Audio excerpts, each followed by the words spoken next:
ప్రార్థన చేసి మొదలు పెడదాం. ఓం గురు బ్రహ్మ గురుర్విష్ణు గురుదేవో మహేశ్వర గురు సాక్షాత్ పరబ్రహ్మ తస్మై శ్రీ గురవే నమః. ఓం అన్నాదో శ్రీ జగన్నాథ మద్గురు శ్రీ జగద్గురు మమాత్మా సర్వభూతాత్మ తస్మై శ్రీ గురవే నమః. ఓం అఖండ మండలాకారం వ్యాప్తం येन చరాచరం తత్పదం దర్శితం येन తస్మై శ్రీ గురవే నమః. త్రిమతి ఏకైక గురువు ఆధ్యాత్మిక సామ్రాజ్య చక్రవర్తి శతాధిక గ్రంథకర్త హిందూ జ్ఞాన ధర్మ ప్రదాత సంచలనాత్మక రచయిత త్రైత సిద్ధాంత ఆదికర్త శ్రీ శ్రీ శ్రీ ఆచార్య ప్రబోధానంద యోగీశ్వర్ల వారిచే రచించబడిన ప్రథమ దైవ గ్రంథము త్రైత సిద్ధాంత భగవద్గీత.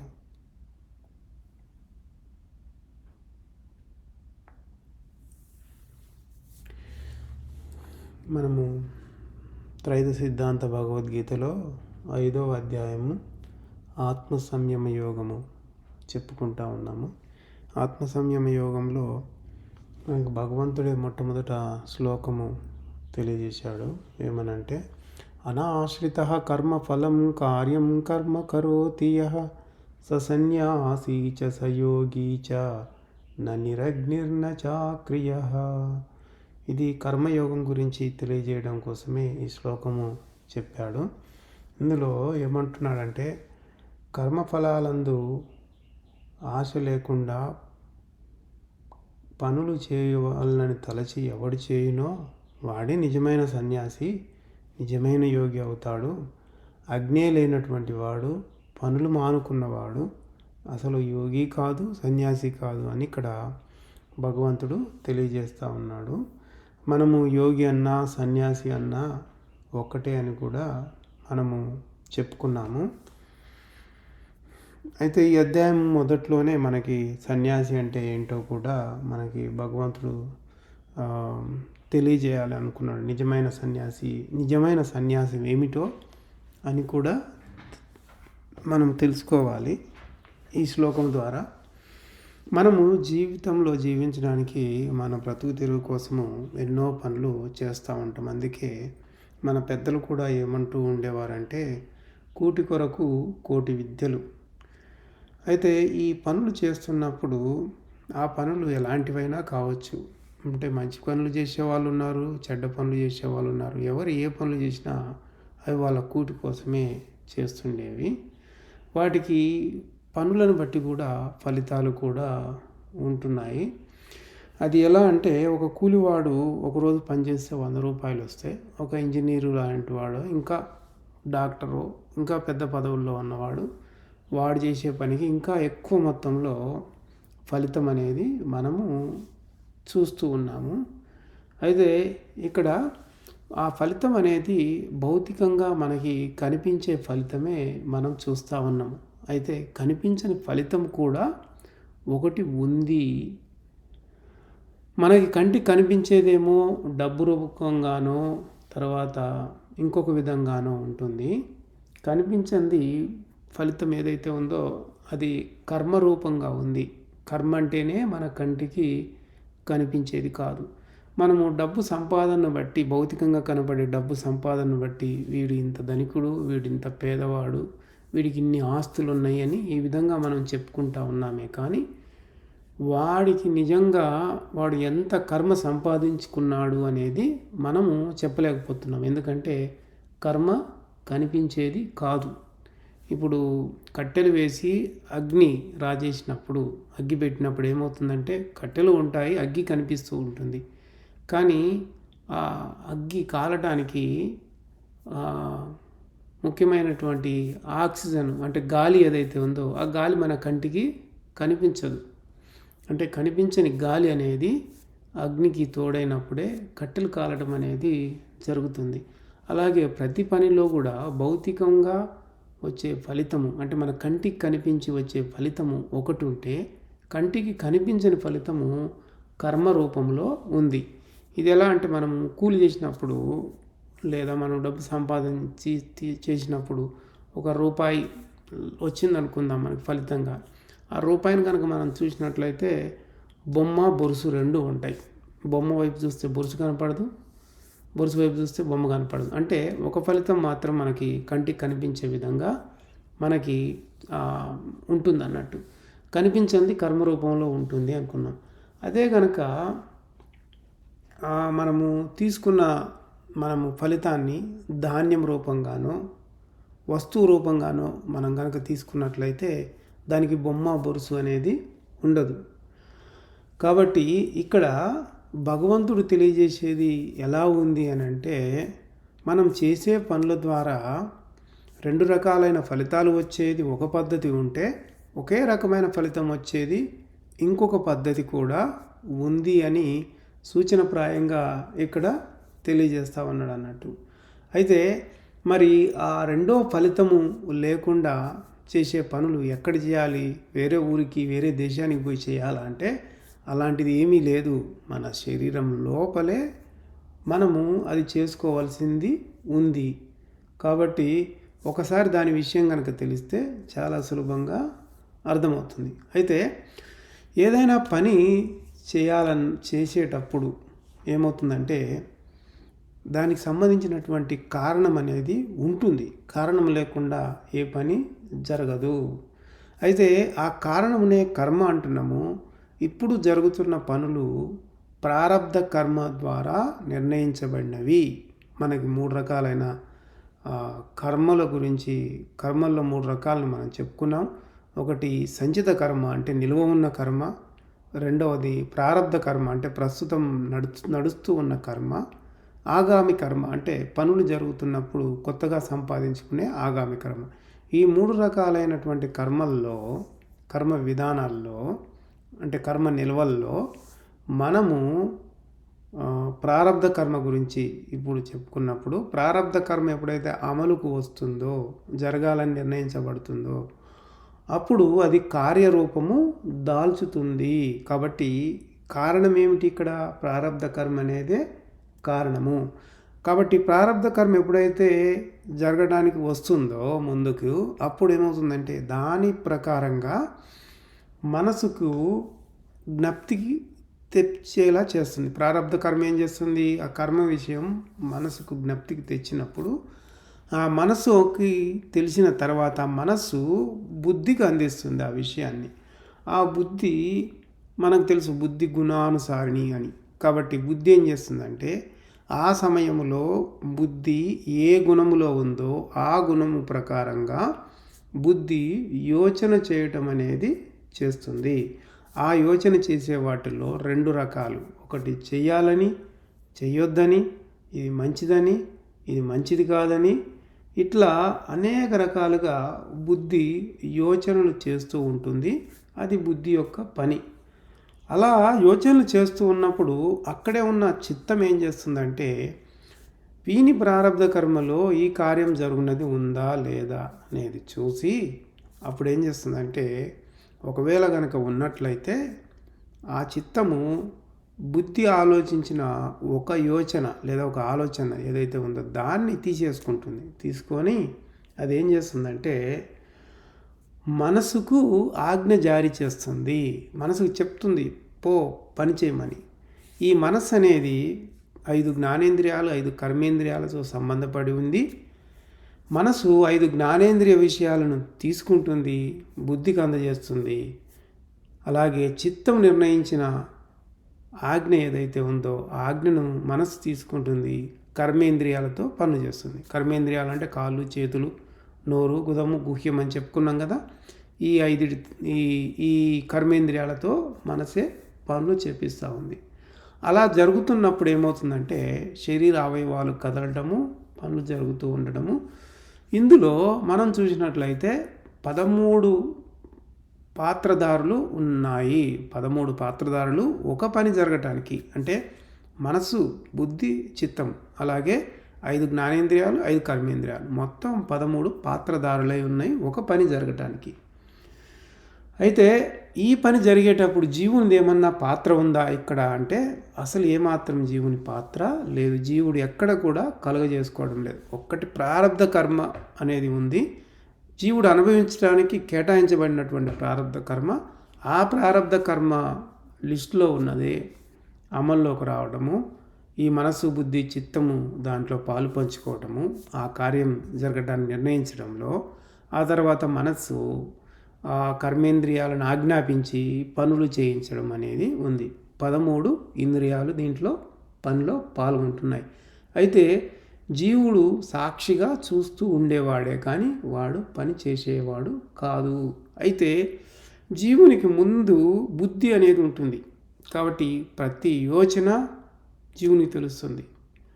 ప్రతి కార్యం జరిగేటప్పుడు అది అద్దంలో చూపించినట్లుగా జీవునికి చూపిస్తూ ఉంటుంది బుద్ధి. కాబట్టి వెంట వెంటనే ప్రతి యోచన బుద్ధి ఎప్పుడు ఏం చేసినా అవన్నీ కూడా జీవునికి వెంట వెంటనే తెలుస్తూ ఉంటాయి.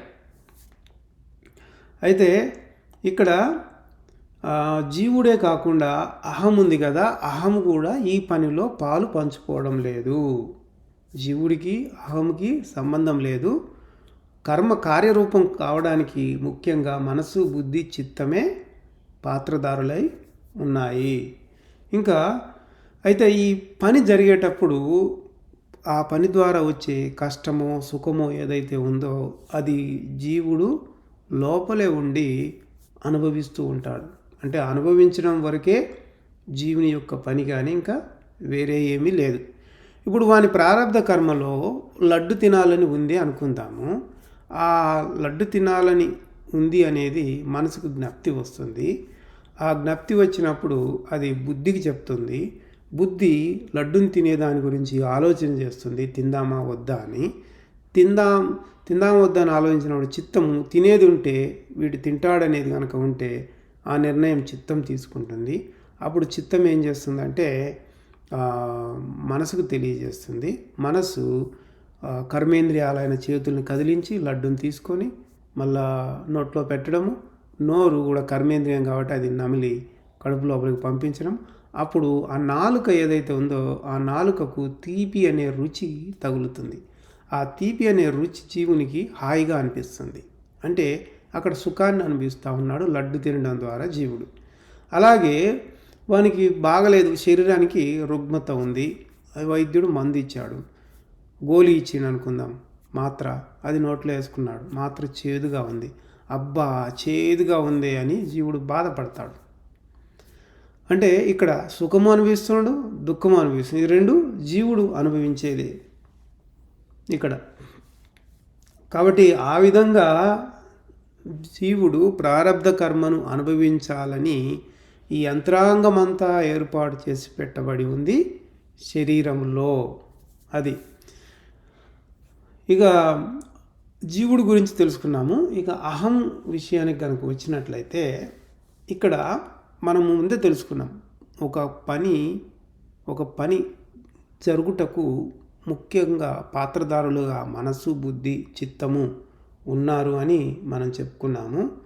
అయితే ఈ అహం కూడా ఉంది ఒక అంతరేంద్రియము జీవునితో పాటు అని కూడా చెప్పుకున్నాం.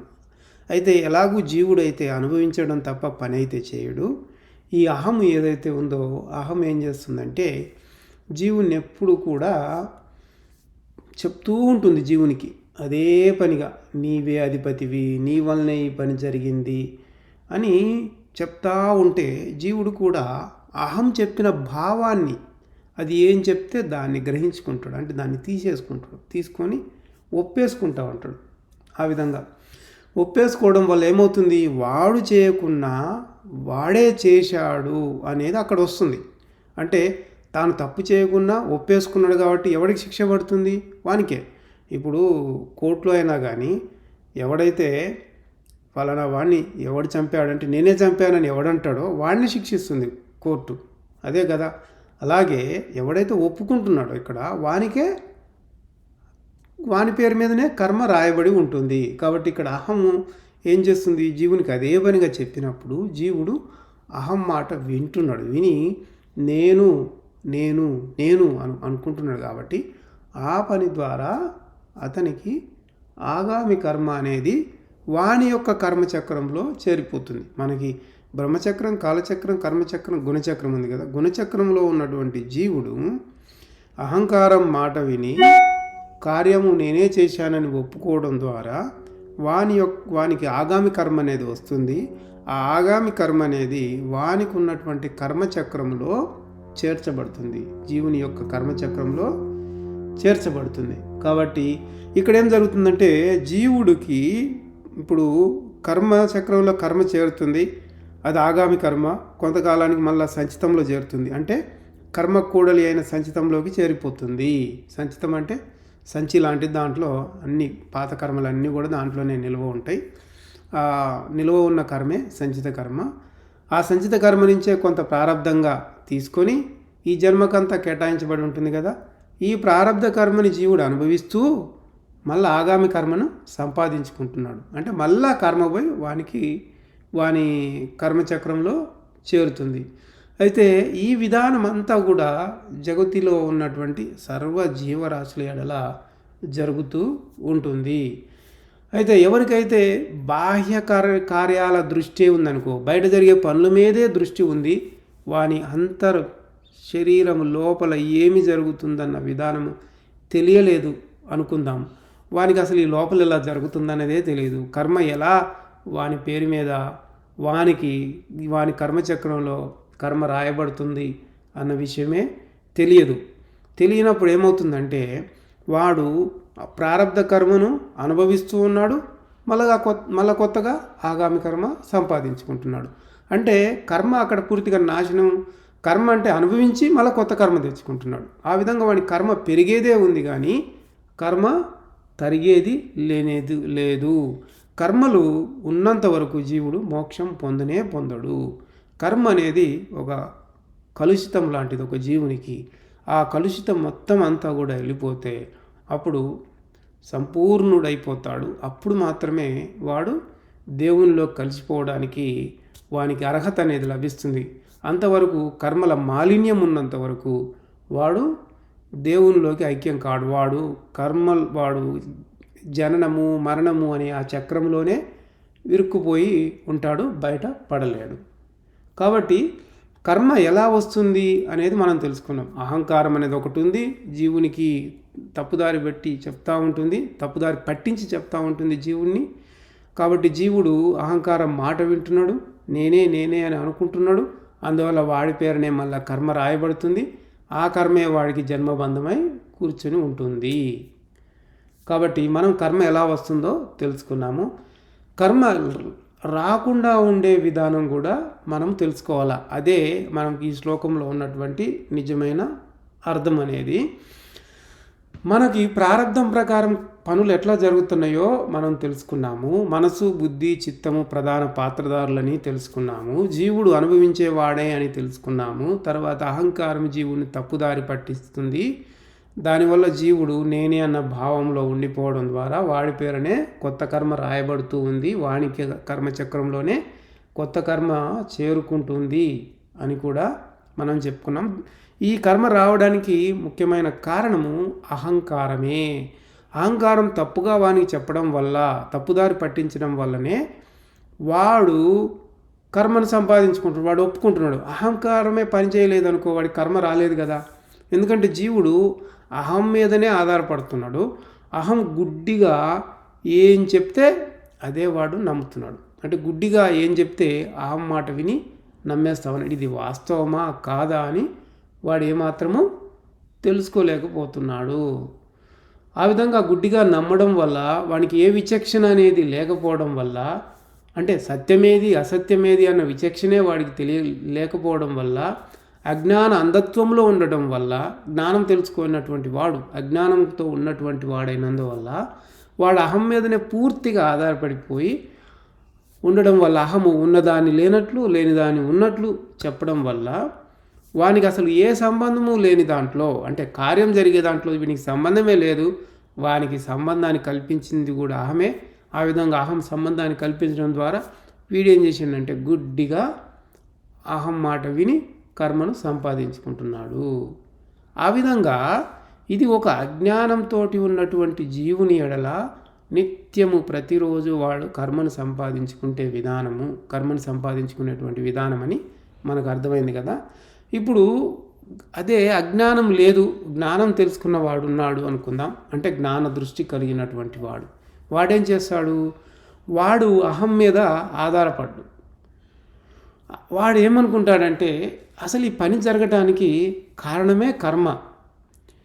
ఆ కర్మ అదే ప్రారబ్ధ కర్మ అది ప్రేరేపించింది అంటే ఎగదోసింది. ఎవరిని ఎగదోసింది? అది మనసుకి అందించింది కదా విషయం అని మనం చెప్పుకున్నాం కదా. దాని ప్రేరేపణలో మనసు, బుద్ధి, చిత్తం అనేవి గుణాలను ఉపయోగించుకొని పనులు చేస్తూ ఉన్నవి. ఆ పనులు చేస్తున్నప్పుడు జీవుడు ఏం చేస్తున్నాడు? ఆ పనుల ద్వారా వచ్చే కష్ట సుఖాలని వాడు అనుభవిస్తూ ఉన్నాడు అని జ్ఞాన దృష్టితో ఉన్నవాడు తెలుసుకుంటాడు. ఇంకా ఆ జ్ఞాన దృష్టితో ఉన్నవాడు నాకు ఏ సంబంధం లేదు కదా, నేను ఎక్కడ చేస్తున్నా, నేను ఏ పని చేయటం లేదు, నేను జీవుణ్ణి, నాకు ఏ సంబంధం లేదు. ఈ మూడు మనసు, బుద్ధి, చిత్తం అనేవి ప్రధాన పాత్రధారులుగా ఉన్నాయి అని, తర్వాత కార్యం జరగడానికి కర్మే కారణమని ఇది తెలుసుకోవడం ద్వారా అప్పుడు ఈ అహం చెప్తున్నప్పటికీ ఇది అబద్ధం, నేను జీవుణ్ణి, నేనెక్కడ చేశాను పని అని వాడు తలకాయలో బాగా గట్టిగా ఉంచుకుంటాడు. ఆ విషయాన్ని గట్టిగా ఉంచుకొని వాడు మొండిగా అహం మాట వినకుండా ఉంటాడు వాడు. అయితే ఇక్కడ ఒక చిన్న ఉదాహరణ మనం చెప్పుకుంటే, ఇప్పుడు బయట ఒక కట్టెలు వేసి కట్టెల్ని అగ్గితో మండించాలంటే దానికి ప్రాణవాయువు అవసరం. ప్రాణవాయువు లేనిది అగ్ని కూడా మండదు. ఇప్పుడు అగ్ని వెలిగించి గాలి ఆడకుండా చేస్తే టప్పున ఆరిపోతుంది. అంటే ఎప్పుడైతే ప్రాణవాయువు అనేది ఉందో అగ్గి మండుతూ ఉంది. అంతేకాకుండా మనం బొగ్గు పులుసు వాయువు దాంట్లో పోసామనుకుందాం, అంటే అగ్గి మీద బొగ్గు పులుసు వాయువు పోస్తే అది టప్పున అగ్గి కూడా ఆరిపోతుంది. ఆ మంటలన్నీ పూర్తిగా ఆరిపోతాయి.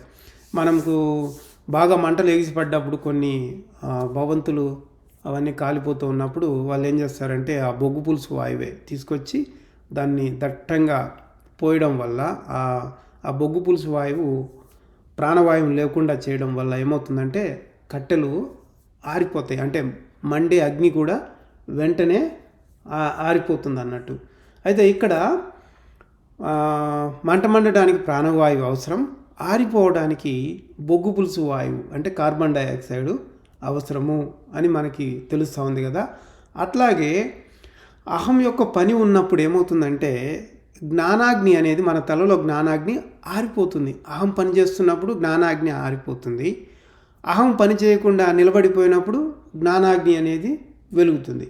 అంటే అహం కదిలినప్పుడు జ్ఞానాగ్ని లేదు, అహం నిలబడిపోయినప్పుడు జ్ఞానాగ్ని అనేది ఉంది. అంటే అహము నిలబడిపోవడానికి, అహము కదిలి పనిచేయడానికి రెండిటికి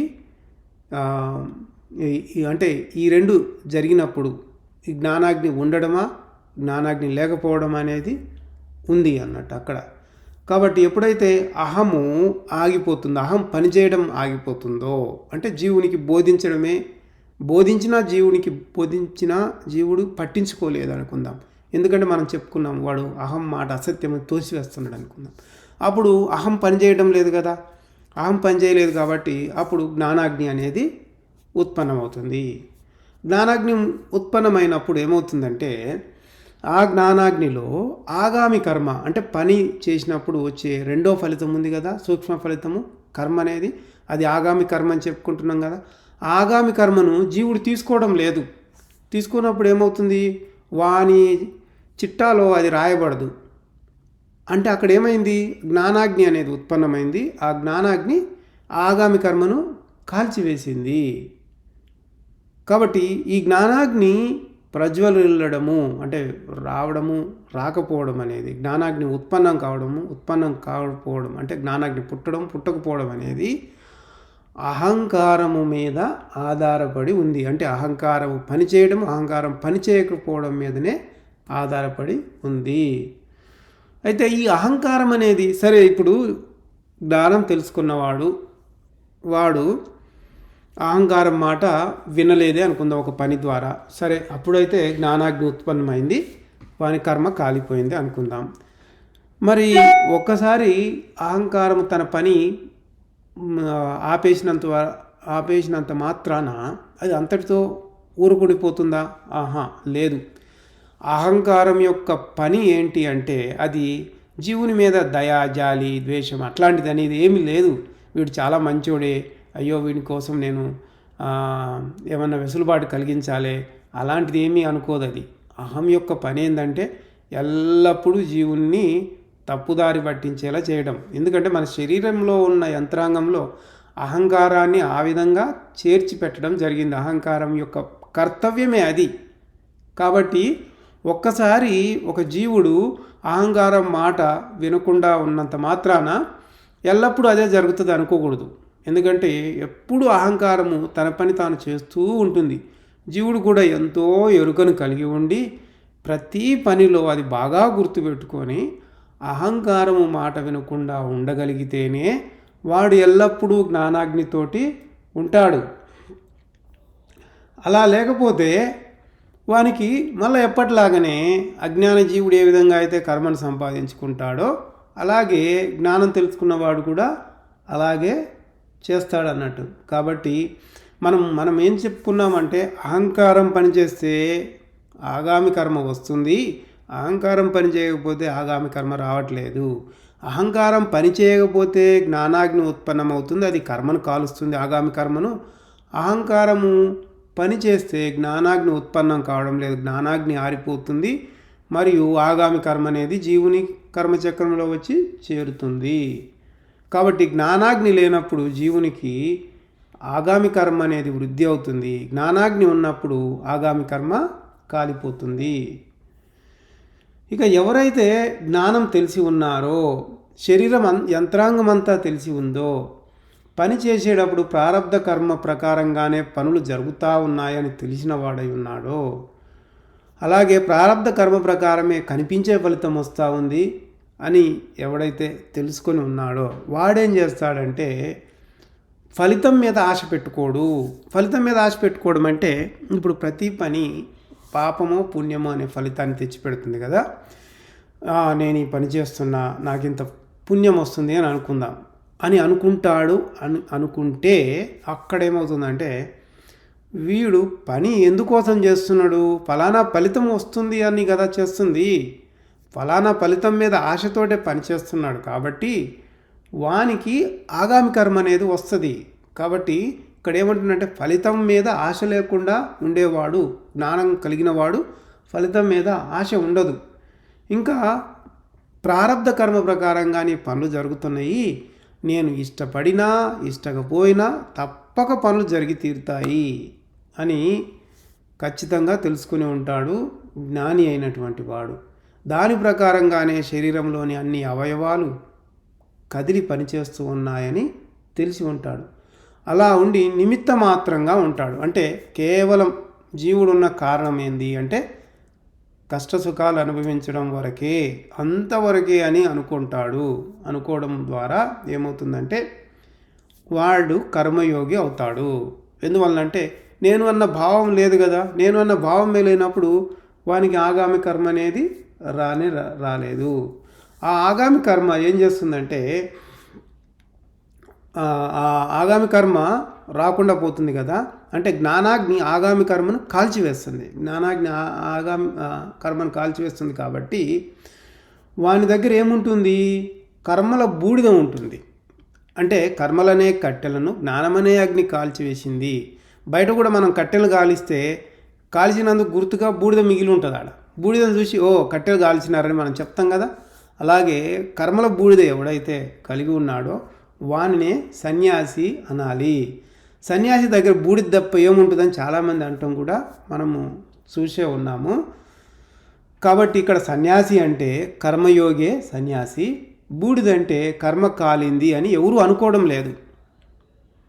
సన్యాసి అంటే కర్మయోగి అని, బూడిద కాలిందంటే కర్మ కాలిందని ఎవరూ కూడా బయట ప్రపంచంలో అనుకోవడం లేదు. ఎందుకంటే వాళ్ళకి జ్ఞానం అనేది తెలియదు కాబట్టి.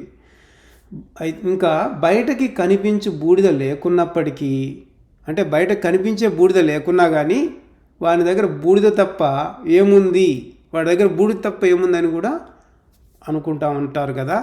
మరి అది కూడా విచిత్రమే కదా. ఇంకా ఇంకా విచిత్రమైనది ఏంటంటే ననిరగ్ని అని అన్నాడు. అంటే అగ్ని లేనటువంటి వాడు అని చెప్పిండు. అగ్ని లేనటువంటి వాడు అని చెప్పిండు అని చెప్పి వీళ్ళు ఏం చేస్తున్నారంటే కొందరు బయట యజ్ఞగుండం ఒకటి ఏర్పాటు చేసి దాంట్లో కట్టెలేసి అందులో సమిదలేసి దానికి నిప్పు పెట్టి బాగా మంటలు కాచుకుంటూ స్వాహా చెప్పుకుంటూ చేస్తూ ఉన్నారు. అంటే అగ్ని కలిగి ఉండడం అంటే యజ్ఞం చేయడమే కదా అని చెప్తా ఉన్నారు. దేవుడు అలా చెప్పాడా? అలా అస్సలు చెప్పలేదు. అలా చేయడం అనేది పూర్తి అజ్ఞానమే. అది బాహ్య యజ్ఞం కాదు, జ్ఞానాగ్ని. అంటే మనకి 2 రకాలైనటువంటి యజ్ఞాల గురించి దేవుడు తెలియజేశాడు. ఒకటి ద్రవ్యయజ్ఞము, రెండవది జ్ఞానయజ్ఞము. మనం చేయవలసింది జ్ఞానయజ్ఞం. ద్రవ్యయజ్ఞము శరీర పోషణ నిమిత్తము, అది ఆత్మకు పోతుంటే, జ్ఞానయజ్ఞము జీవుడు చేయవలసి ఉంది. జ్ఞానయజ్ఞము కదా చేయవలసింది. జ్ఞానయజ్ఞములో సర్వకర్మలన్నీ జ్ఞానయజ్ఞంలోనే కాలిపోతాయి. కాబట్టి లోపల జరగాల్సిన యజ్ఞము, వీళ్ళు బయట అగ్ని గురించి చెప్తా ఉన్నారు. లోపల అగ్ని అనేది ఎప్పుడైతే ఉత్పన్నమవుతుందో ఆ అగ్ని కర్మలనే కట్టెల్ని కాల్చివేస్తుంది. కాబట్టి వాళ్ళు బయట చెప్పిన బాహ్య యజ్ఞము కానే కాదు. బయట చెప్పే అగ్ని అనేది భగవంతుడు చెప్పలేదు, మన లోపల జరిగే దాని గురించి. కాబట్టి కర్మఫలాల మీద ఆశ లేకుండా కార్యాలు చేసేవాడే నిజమైన సన్యాసి. వాడే నిజమైన సన్యాసి, నిజమైన యోగి. నిజమైన యోగి, నిజమైన సన్యాసి ఎవరంటే ఎవరికైతే కర్మఫలములందు ఆశ లేదో. కర్మఫలములు అంటే పని ద్వారా వచ్చే ఫలితం మీద ఆశ లేనటువంటి వాడు, అంటే ఆ ఫలితములను పొందని వాడు. కర్మఫలమే, కార్యఫలమే కర్మగా వస్తుంది కదా, అంటే పాపము పుణ్యముగా వస్తుంది కదా. వాటిని స్వీకరించని వాడే సన్యాసి. సన్యాసం అంటే వదిలిపెట్టేయడం, అంటే కార్యఫలితమైనటువంటి కర్మను వదిలిపెట్టేసిన వాడే నిజమైన సన్యాసి, నిజమైన యోగి. కాబట్టి శరీర యంత్రాంగం అంతా తెలిసి ప్రారబ్ధ కర్మ ప్రకారంగానే పనులు జరుగుతున్నాయి, ప్రారబ్ధ కర్మే కారణమని తెలిసి దాని ద్వారా వచ్చేదే ఫలితము అని కూడా తెలిసిన వాడే నిజమైన యోగి. దాని ద్వారానే ఫలితం వస్తుంది. ఇప్పుడు మంచి పని కార్యరూపమై వచ్చింది, మంచి పని జరుగుతుంది శరీరం ద్వారా, మంచి పని ద్వారా పుణ్యం అనే ఫలితం వస్తుంది. ఈ పుణ్యమైన ఫలితం కూడా మంచి కర్మ ద్వారా వచ్చింది అని కర్మయోగి తెలిసి ఉంటాడు. కానీ ఆ ఫలితాన్ని స్వీకరించడు. మంచి ఫలితమైన చెడు ఫలితమైన, అంటే మంచి పుణ్యం కానీ పాపం కానీ కర్మయోగి స్వీకరించడు. కాబట్టి అట్టివాడి నిజమైన కర్మయోగి. అంతేకాని అగ్ని లేనటువంటి వాడు కానీ పనులు మానుకున్నోడు కానీ వాడు సన్యాసే కాదు, యోగే కాదు. అంటే జ్ఞానాగ్ని లేనటువంటి వాడు, అంటే వాని తలలో ఎవరికైతే జ్ఞానాగ్ని ఉంటుందో వాడు సన్యాసి కాదు. ఎవరైతే పనులు చేస్తే కర్మ వస్తుంది అని భయపడి పనులు మానుకుంటాడు అనుకుందాం, వాడు సన్యాసి కాదు, యోగి కాదు. కాబట్టి మనకి శ్లోకంలో ఏం చెప్పాడంటే, ఫలితము మీద ఆశ పెట్టుకోక కార్యములు చేయాలని తలచి, అంటే పాపమో పుణ్యమో రావాలని చెప్పేసి ఆ ఉద్దేశాన్ని కలిగి ఉండి పనులు చేయాలని ఎవడైతే అనుకుంటాడో వాడు అసలు సన్యాసి కాదు, యోగి కాదు. అగ్ని లేనటువంటి వాడు, పనులు చేయని వాడు సన్యాసి కాదు, యోగి కాదు. ఎవడైతే ఫలితం మీద ఆశ పెట్టుకోకుండా పనులు చేస్తాడో అట్టివాడే నిజమైన సన్యాసి, నిజమైన యోగి అవుతాడు. కాబట్టి ఇంత గొప్ప వివరం మనకి స్వామివారు అందించారు. మనకి ఈ శ్లోకంలో భగవంతుడు నిజమైన సన్యాసి, నిజమైన యోగి అంటే తెలియజేశాడు. పనులు మానుకున్నవాడు, అగ్ని లేనటువంటి వాడు సన్యాసి కాదు, యోగి కాదు.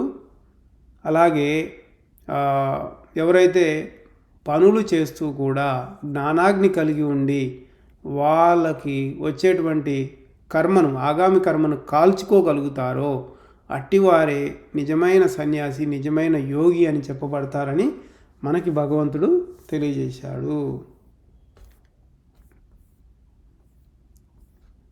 ఇందులో ఏదన్నా డౌట్ ఉంటే అడగొచ్చు. తర్వాత శ్లోకం చూద్దాము. యం సన్యాసమితి ప్రాహుర్యోగం తం విద్ధి పాండవ నహ్య సన్యస్త సంకల్పో యోగి భవతి కచ్చన. ఇక్కడ మనకి ఏమంటుందంటే జ్ఞానులు దేనిని సన్యాసమందురో అది ఏ కర్మయోగం అని తెలియాలంటున్నాడు. జ్ఞానులు ఎవరైతే ఉన్నారో వాళ్ళు సన్యాసం అని దేన్నైతే అంటున్నారో అదే కర్మయోగము అని చెప్తున్నాడు. ఇంకా మనిషి ఎప్పుడైతే సంకల్పరహితుడు అవుతాడో అప్పుడే యోగం ప్రాప్తిస్తుంది అంటున్నాడు. అంటే యోగం అనేది అప్పుడే జరుగుతుంది. సంకల్పరహితము అంటే మనసు సంకల్పాలు తీసుకొస్తుంది కదా, ఆ సంకల్పాలు తీసుకురాకుండా ఎప్పుడైతే నిలబడిపోతుందో అప్పుడు అది యోగం అవుతుంది అని చెప్తున్నాడు. అంటే ఇక్కడ ఈ శ్లోకంలో మనకి కర్మయోగము బ్రహ్మయోగము రెండిటి గురించి చెప్పి ఉన్నారు. మనం ఏం తెలుసుకున్నాము అంటే పనులు చేస్తూ అందులోని కర్మను లేకుండా చేసేవాడే నిజమైన సన్యాసి అని మనం చెప్పుకున్నాము. సన్యాసం అనేది శరీరం లోపలే ఉండేదే కానీ బయట చూపించే విధంగా ఉండదు. ఇది కర్మయోగానికి సంబంధించి మనం చెప్పుకునేది. వీడు సన్యాసి అని మనం చెప్పలేము కర్మయోగిని చూసి. బయట చూపులకు వీడు సన్యాసిలాగా కర్మయోగి సన్యాసిలాగా కనిపించడు, కర్మయోగి లాగా సన్యాసి కనిపించడు. ఎట్లా చెప్పుకున్నా ఒకటే, సన్యాసి అనేవాడు బయటికి కనిపించే విధంగా ఉండడు. అంతరంగంలో ఆగామి కర్మను కాల్చగలిగిన అగ్ని కలిగి ఉండేవాడే సన్యాసి. ఇప్పుడు జనక మహారాజుని కనుక మనం తీసుకున్నట్లయితే జనక మహారాజు రాజుగా ఉండి ఆయన అనేక పనులు రాజ్యానికి సంబంధించినవి చేస్తూ ఉండి కూడా నిత్య కర్మయోగి అయి తన కర్మను కాల్చుకున్నవాడై, అంటే తనలో ఉత్పన్నమైనటువంటి జ్ఞానాగ్ని చేత ఆగామి కర్మ రాకుండా చేసుకున్నవాడై, ఉన్న ప్రారబ్ధముని మొత్తం అంతా అనుభవిస్తూ కొత్త కర్మ రాకుండా చేసుకున్నవాడై అతను మోక్షమును పొందాడు. అతను నిజమైన సన్యాసిగా ఉన్నాడు. అంటే వాళ్ళు బయట కనిపించే ఏ గుర్తు లేదు, కానీ వాళ్ళు నిజమైన సన్యాసులే. కాబట్టి ఇక్కడ ఏమంటున్నాడంటే జ్ఞానులు దేనిని సన్యాసమందురో అది ఏ కర్మయోగము అని చెప్పేదానికి మనము ఉదాహరణగా జనక మహారాజు పాటించినటువంటి కర్మయోగ విధానం గురించి కూడా తెలుసుకున్నాము. ఇక బ్రహ్మయోగం అనేది ఒకటి ఉంది కదా, ఆ బ్రహ్మయోగం గురించి చెప్పుకున్నట్లయితే బ్రహ్మయోగం అనేది బయట కనిపించే విధంగా ఉంటుంది. ఎలా అంటే ఇప్పుడు బ్రహ్మయోగము ఆడుతూ పాడుతూ లేక పనులు చేస్తూ చేసేది కాదు. కర్మయోగము మాత్రము శరీరం కదలాల్సిందే, పనులు చేయాల్సిందే.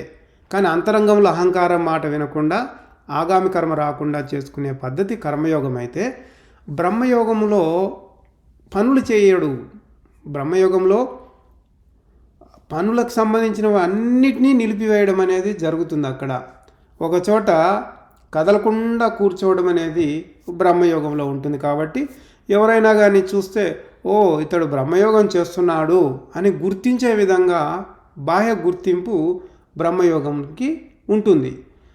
అయితే ఇక్కడ మనకి శ్లోకంలో ఏం చెప్పిందంటే సంకల్పరహిత స్థితి, అంటే సంకల్పములు లేనటువంటి స్థితి ఏదైతే ఉంటుందో అది బ్రహ్మయోగము.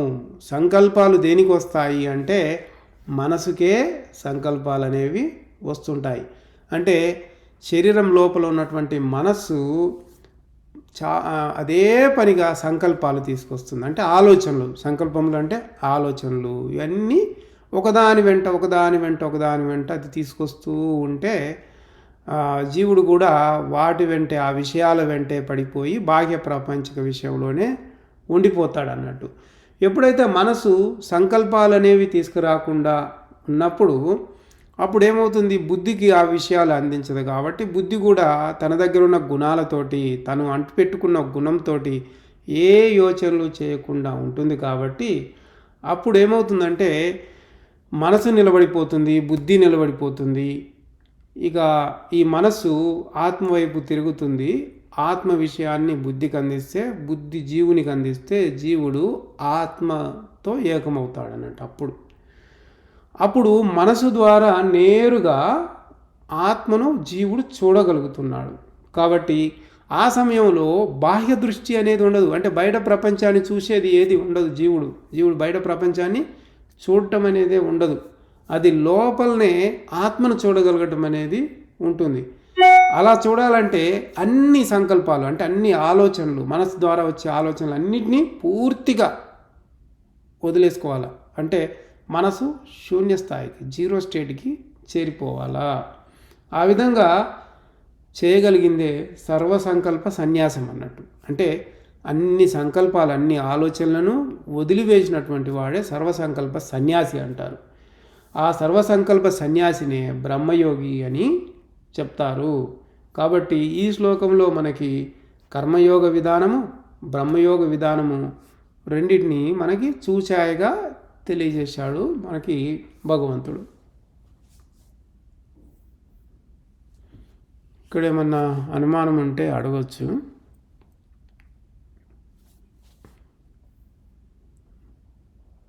ఈరోజుకి ఇక్కడ ఆపేద్దాము. వచ్చే వారము 3వ శ్లోకం చెప్పుకుందాము. మంగళం పాడి ముగిద్దాం. ఓం మంగళం గురుదేవాయ మహనీయ ప్రబోధాత్మనే సర్వలోక శరణ్యాయ సాధురూపాయ మంగళం. అందరికీ ప్రబోధార్పణం. నమస్కారం.